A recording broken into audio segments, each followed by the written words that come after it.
trash boating.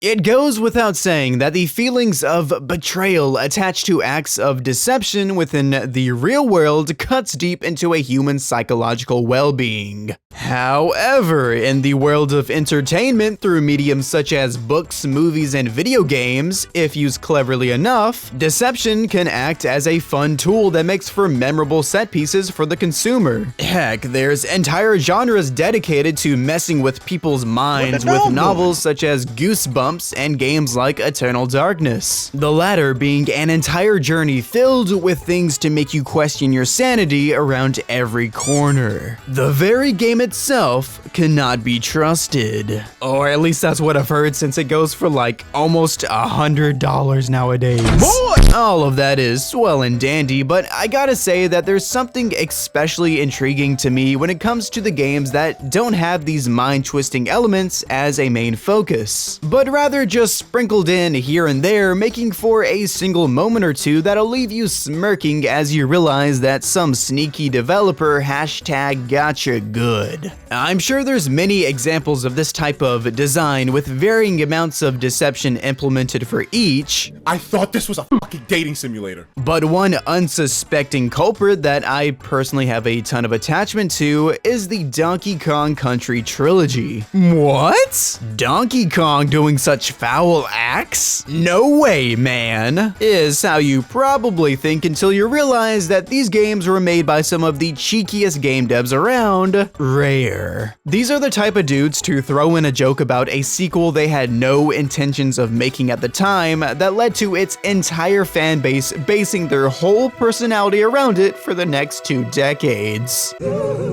Anyways, the stuff in DK's games goes a little deeper than funny throwaway jokes, as it treads into a state of deliberately placed trickery that impacts key moments within each game's climax in one form or another. It actually became a trend across the entire trilogy that continuously built up the antics from one game to the next. Not to get ahead of myself here, as our first pit stop is aboard the Gangplank Galleon, the backdrop to the final battle of DKC 1. Yeah.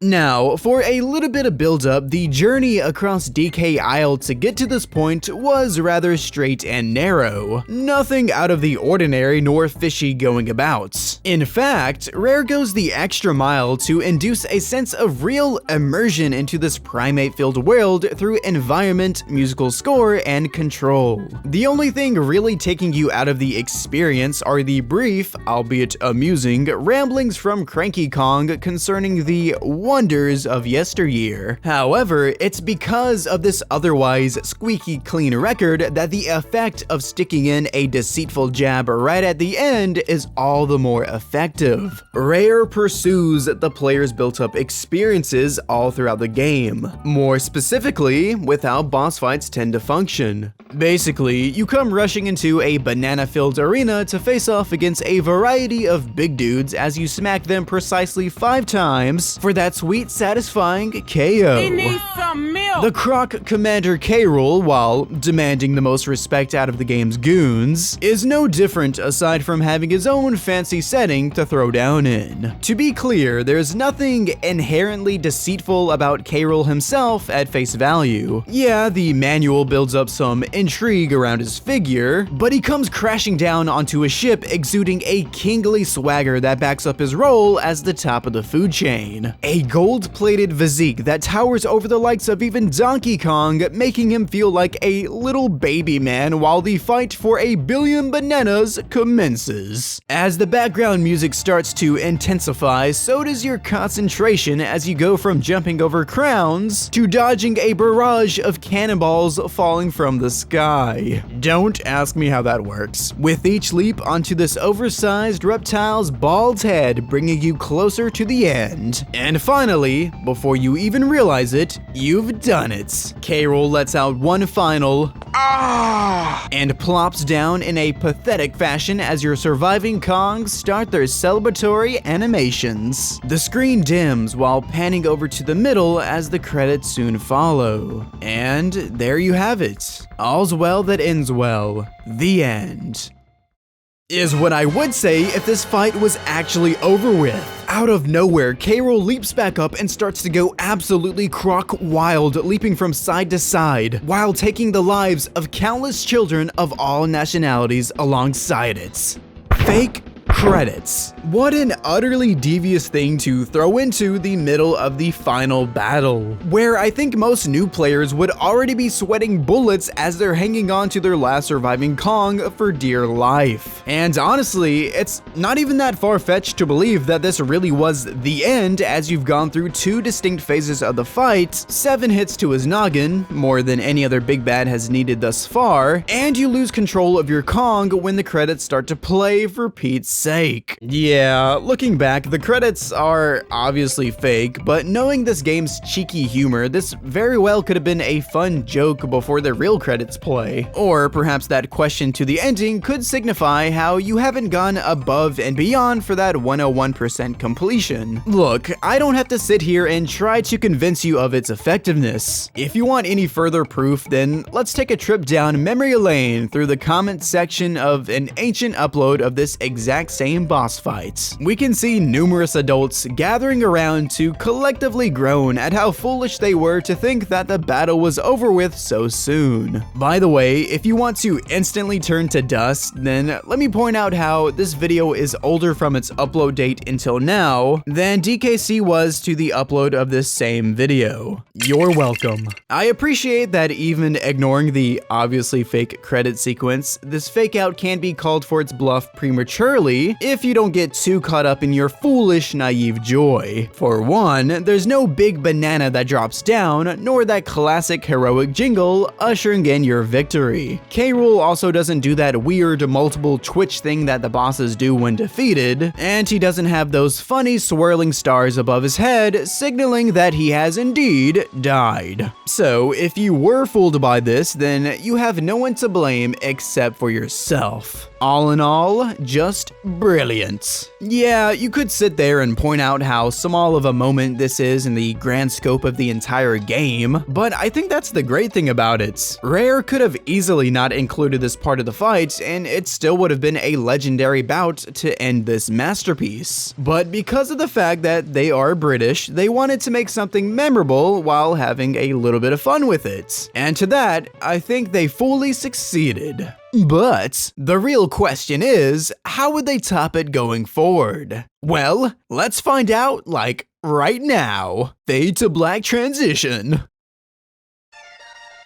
The setup to Country's sequel, Diddy's Conquest, differs from the original in many regards. For instance, instead of a buttload of bananas stolen from the Kong family, K. Rool has taken something a bit more personal this time. Donkey Kong himself. Bruh. Funnily enough, in the manual's rendition of the story, no one really seems to care enough to go rescue Donkey. Talk about a loving family. That is, except of course for Diddy and his gal pal Dixie. These two courageous young monkeys set out to save their dear friend from the Kremlin's clutches. Although this time, they don't have the home field advantage, as they brave into the enemy base of Crocodile Isle. Once you've set foot onto this demented wasteland, it's a non-stop journey through lava infernos, swamps, crazy carnivals, and spooky woods. All until you reach the castle perched on top, K. Rool's Keep. A fitting name for the final area of the game that just yells out the nearing end. You even catch a glimpse of DK Isle as you hop from one level to the next, symbolizing what's at stake here. Eventually, after enduring some of the most grueling stages across the game, you reach the boss atop of the layer, Stronghold Showdown. Nowhere left to go, no more levels to play. The final boss fight to save Donkey and put an end to K. Rool's treachery is here. Let's go.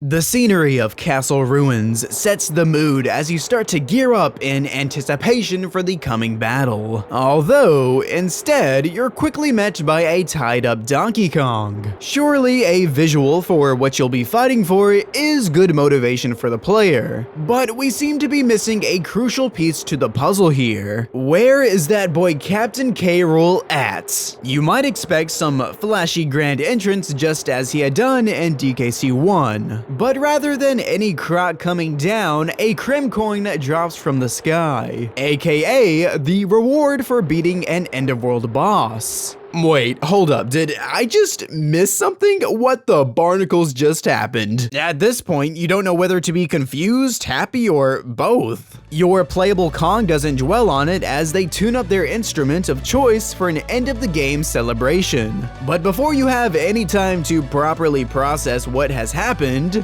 Donkey Kong is swept back off the screen in a flash. The cheerfully heroic music turns into a jingle of disbelief, making you feel nothing short of foolish as you dash outside only to be met with K. Rool's cowardly act of escape, leaving both your in-game ambition of saving DK and your out-of-game expectation of an epic final battle to the wayside. The adventure isn't over quite yet, and the tune of a chillingly ominous sound fills the room as you begin the chase onto the flying croc. But it turns out that luck resides on the Kong side, as K. Rool was a little too hasty to dip out and ended up getting caught in a patch of bramble. Thus enter Screech's Sprint, the true final platforming level of the game. This stage is a perfect representation of the player's emotions during this time, as you're left in a state of suspension and unease as you only want to rush towards K. Rool to see this game to its end. And what better roadblock to express that than a race against a devilish counterpart to Squawks. After going for golds, you catch back up to the scurvy captain and embrace for the coming duel, elevated high in the sky. Except this time, it's for reals. It opens with no games played as K. Rool is up front and center in attendance, smacking a poor DK around as if he's teasing you, the player, directly like, haha, gotcha back there, didn't I? Well, now you're just pissed off. While K. Rool isn't showing any mercy, he also seems to have underestimated this tiny monkey duo, as when the battle starts to turn out of his favor, he begins to pull out some old tricks from his past, playing a possum while luring the Kongs into a false sense of security by dropping Donkey down as bait. But we've seen a similar song and dance before and won't be tricked twice. As the nail-biting fight rages on, this over-reliance on tomfoolery ends up being K. Rool's downfall, letting DK hang down one too many times, allowing him to break free from his shackles and delivering one of the most satisfying uppercuts in gaming history, thus putting an end to this pirate's tale for good.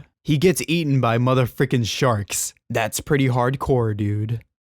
The evolution from DKC 1 to 2 in this department of deception should be evidently masterful, going from a gag that'll cost you a life if you're not careful to an absolute roller coaster of a finale that tests the player's patience and endurance. A tiny portion of the final battle to the entire final battle itself. I'm not 100% sure if Rare had this progression in mind during development, but regardless, what a fantastic job they did in making fun moments that stick with the player when they think of the ending to these games. With that being said, this brought an interesting dilemma to the approach DKC 3 would take. For a game that is plagued with high expectations coming off the heels of the legendary conquest of Diddy, its usage of deception stays in line with its take on many aspects from its ancestors, that of being a mixed bag. Now, it may come as a slight surprise if it's been a while since you've played through Dixie's Double Trouble that this game's story is a sort of pseudo-mystery. Donkey and Diddy have been Kong-napped. By who, you may wonder? Well, we're not exactly sure, but you soon see these funky-looking Kremlings, so it was probably them, right? Who knows, because it's not as if the game itself tells you anything about it. Seriously, you talk to 3 different NPCs before you start the first level, and not a single one of them tells you about what's going on in any capacity. To be fair, the previous 2 country games were extremely light on giving you exposition, but that actually worked to their benefit, for it allowed the game to start up quicker, leaving these story details up to the player's digression on whether or not they wanted to consume it. You can know the stakes from the get-go, but here in 3, not so much. Why am I making such a big deal out of this? It's because this time, the main main villain themselves plays directly into the method of deception the developers went for. Spoilers, the big bad of DKC3 isn't K. Rool, but rather a robot dude named Chaos. Okay, double spoilers, it actually is K. Rool, but they tried to do some sort of plot twist surprise, but it ended up being not good at all. Like, it's just very silly what they did. It's just bad. I'm getting ahead of myself though. Let me tell you all about why this kinda fell flat on its face. Skip it about Okay, to start with, to even understand who or what this chaos thing is, you would need to have read the supplementary material via the back of the game box or the manual. Although this necessity has only degraded with its effectiveness over time, I'll be a good sport and say this isn't a huge grievance, at least in theory anyways. The problem lies within the severe lack of attention brought onto this new villain, which is honestly appalling. The game overview on the back of the box mentions the antagonist force of the ever-present army of Kremlings, which holds true to the game itself, of course, but down in the next paragraph, there's this incredibly out-of-context sentence saying, "The final showdown with Chaos takes place in a cliff-top laboratory at the end of the world," which for someone who knows the events of the game is true, I guess, but to a kid reading the back of the box on the car ride home from the store, they're not gonna have any idea what the heck Chaos is. You've already mentioned the Kremlings, which by this point, you know, the third entry of the series, are synonymous with K. Rool. Let's take a moment to look back towards DKC1, as it does a similar thing in building up some anticipation for this big ol' lovable crocodile, who, remember, was a new villain around the block at this time. Its story events via the box in the manual doesn't mention him specifically, only the Kremlings, so you're left to wonder who the leader behind all of this banana swiping is. However, as I've mentioned earlier, the manual does place a special importance around hiding his figure. The key point here is that you have that idea implanted in your mind for the entire game, and it does help that the main enemy grunt force is directly attached to K. Rool in design. You take one good look at him, and then there's zero doubt that he would be in charge of all of these goofballs. DKC2 does a similar thing in its manual, but since you've already established a relationship with the dude, there's not as much transparency behind his presence. I mean, he's the one that left the note about DK's abduction at the start, and oh, look at that, there he is in a nice little portrait. Chaos, on the other hand, is not built up in hardly any meaningful way. He's nowhere to be seen in the baddies section of the manual, so there's nothing to latch onto and get your mind wondering about while you play through the game,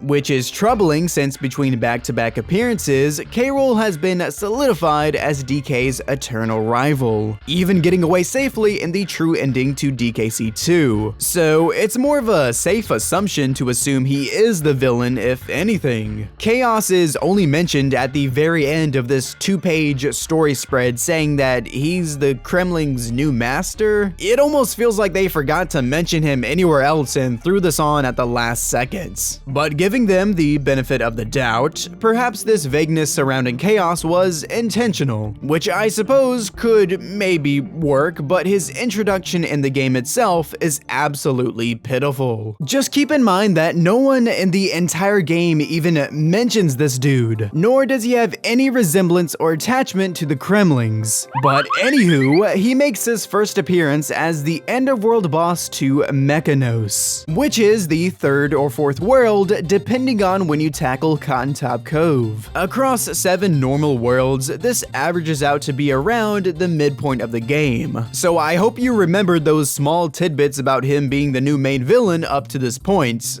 assuming you even read any of that to begin with. To make matters worse, he's fought in a shed labeled as Kremco, even furthering the idea of the Kremlings being behind all of this, implying K. Rool's presence. But ignoring that, you go win only for this dinky looking machine to come down saying the most basic antagonist threats conceivable. Aside from random robotic noises, he states that the Kongs are his enemy and that they must be destroyed. I mean, yeah, isn't that the motive behind every single boss we've encountered up until this point across the series? There's no mention about his capturement of Donkey or Diddy or what his plans are to do with them or anything of the sort.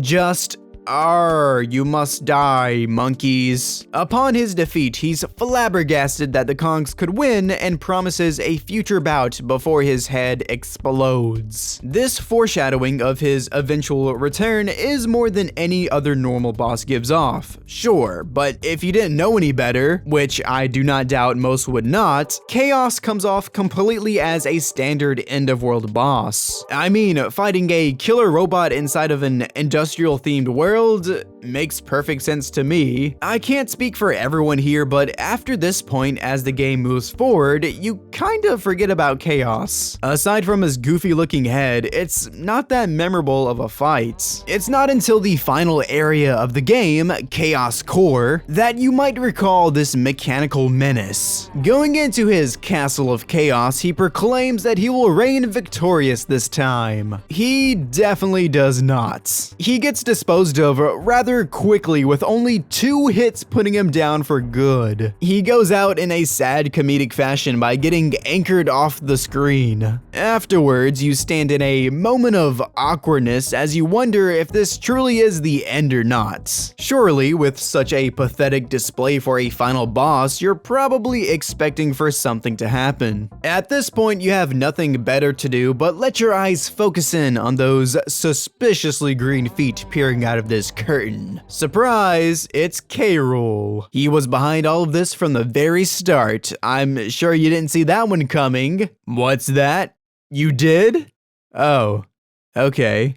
Surprise. It should be clear by now, but I think the main reasons why this whole situation has close to no impact are that, for one, Chaos is super lame and not built up properly, as I've been raving on about till now. For a plot twist villain to work efficiently, you need for the fake villain to be believable as the main role, while leaving subtle hints for the real villain to take the stage during the last hour. In 3's case, Chaos makes no lasting impression once he shows up, and his role in the final battle is near non-existent. You wipe the floor with him in no time, leaving the player with no believable satisfaction of beating the game, like with K. Rool in DKC 1 before the preceding fake credits sequence. Secondly, the Kremlings being here flat out makes it way too obvious that K. Rool still has a presence in some form. Like, imagine if in Returns, the Kremlings were still there as the main grunts all throughout the game, and instead of K. Rool as the final boss, it was still Tiki Tong. It just wouldn't feel right, you know? At the very least, they could have redesigned these new Kremlings with a more mechanical or robotic look to hammer down the new management by Chaos. Lastly, once K. Rool is revealed, all of this questionable tension is cut down by him going on a nagging rant about how his wife is going to be mad at him for using her good pots and pans and how Chaos was his ticket to world domination of all things. Yeah, this hunk of junk was supposed to achieve all of that. Also, I kid you not, he even makes a Scooby-Doo reference before starting the fight. Bruh. I think there's something to be said when comparing DKC 1 and 2's K. Rool and how they still keep an aura of danger around them even after their tricks have been dealt with. But here in 3, he just kind of confuses you with anything like, oh wait, so Chaos was supposed to be the main villain? Wait, what? And then he flops around like a chicken. Now that's just wacky, man. I hate to be so negative while ending things off, but truthfully speaking, I think the devs may have gotten in over their heads a little too much with a plot twist that was frankly doomed from the start. Or perhaps they didn't put too much stock into this whole Chaos thing to begin with, just kinda winging it when necessary. Whatever the reasoning, it was interesting to see a negative side of implementing an act of deception. Does it actively make DKC 3 a worse game overall? No, not really. really. I mean, it's got bigger fish to fry compared to a lackluster fake-out villain. The entire point of these acts of deception in regards to the Donkey Kong Country trilogy was that they are so minuscule to the larger picture. The games could easily have functioned without them being there, but with that said, I am so glad that they are. To put simply, they're silly fun moments within the games that are just one more thing that I love about them. And hey, if you're someone who got their mind utterly blown to bits when he found out Chaos wasn't actually the main villain, and K. Rool was just trolling around, then I'd like to say that I'm sorry. But you're kinda dumb.